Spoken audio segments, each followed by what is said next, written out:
নিজে জিতেছেন, দলকে জিতিয়েছেন, শ্যামাপ্রসাদের স্বপ্ন পূরণ করেছেন। এখানেই শেষ নয়, প্রতিপক্ষ তৃণমূল ভেঙে প্রায় খান খান। লোকসভা রাজ্যসভায় এনডিএর শক্তি এক ধাক্কায় অনেকটাই বেড়েছে। আর এইসব দেখে অনেকেই বলছেন শুভেন্দু অধিকারী যেন নরেন্দ্র মোদীর মেসি।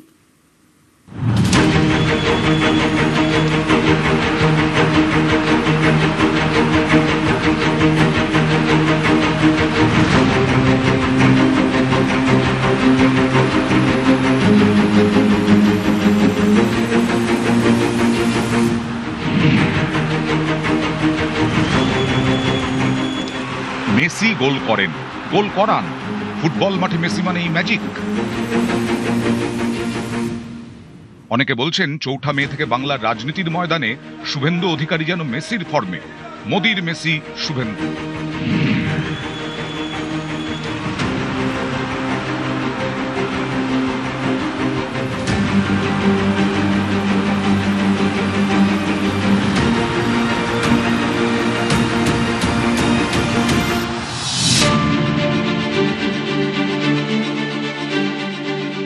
দু 2014 থেকে দেশে মোদী সরকার, একের পর এক ভোটে মোদী ম্যাজিক।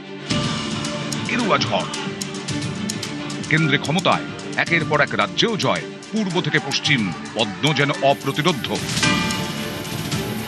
তারপরেও বিজেপির অনেকেই মনে করেন বঙ্গ জয়ের মধ্যে যেন কুছ খাস হ্যায়। রাজ্য তো কতই জেতে বিজেপি, কিন্তু একটা রাজ্য জিতে এতগুলো সাংসদ জিতে নেওয়া এ কি যে সে ব্যাপার?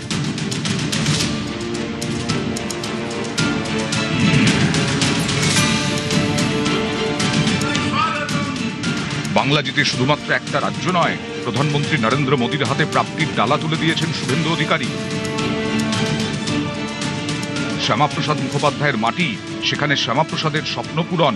বাংলা জুড়ে পদ্মের চাষ।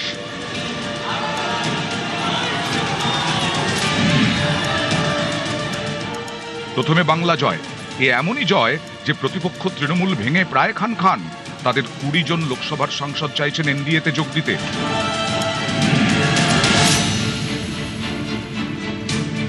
লোকসভার পর রাজ্যসভা, তৃণমূলের 3 সাংসদ রাজ্যসভা থেকে ইস্তফা দিয়ে বিজেপিতে যোগ দিলেন।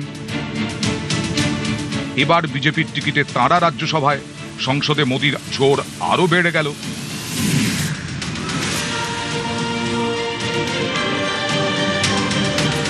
পদ্মের দীর্ঘদিনের ইস্যু, অভিন্ন দেওয়ানি বিধি, সেটাও পূরণের পথে শুভেন্দু অধিকারীর সরকার।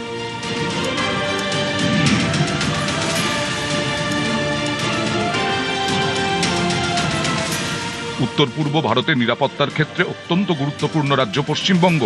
এই রাজ্যেই চিকেন নেক।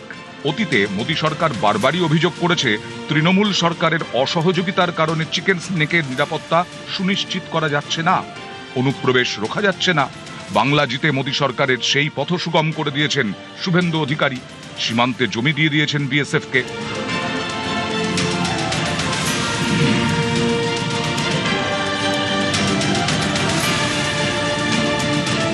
शुभेंदु जी को बहुत बहुत साधुवाद, अभिनंदन और बधाई देना चाहता हूं। West Bengal maintenance of public order amendment bill 2026 अब पारित हो चुका है। आज ये बिल उस दिशा में पहला कदम बन चुका है। यूसीसी के लिए भी कमिटी बन चुकी है। समान नागरिक धारा भी यहाँ पर लागू होने वाला है। मैं नहीं मानता किसी भी राज्य सरकार ने इतने कम समय में ये सारे वादे पूरे किए होंगे। লড়াইটা ছিল অত্যন্ত কঠিন, সেখানেই দুরন্ত সাফল্য। তারপর থেকে যা যা হয়েছে তা বিজেপি কোনো রাজ্য থেকেই পায়নি। একটা রাজ্যে ক্ষমতায় এসে বিধায়কের পাশাপাশি এতজন সাংসদও যে এনডিএ পেতে পারে তা বিজেপির কেই বা ভেবেছিলেন?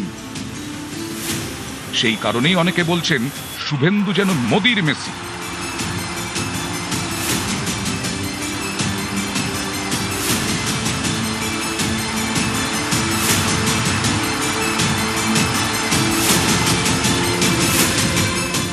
দেখুন, নরেন্দ্র মোদী যেমন রাতে দিনে ঘুমোয়নি, একদিনও ছুটি নেয়নি, শুভেন্দু বাবুকেও আমি গত 5 বছর ফলো আপ করে, আমি কখনো ছুটি নিয়েছেন বলে এটা আমি দেখিনি। তো একটা মানুষ এক টানা 24 ঘন্টা ধরে করে যাচ্ছে, হ্যাঁ, এবং মানুষের যদি ইন্টেনশন থাকে, মানুষের যদি ইচ্ছে থাকে, দেখতে পাচ্ছেন তো পর পর আসছে। নিউজ 18 বাংলা।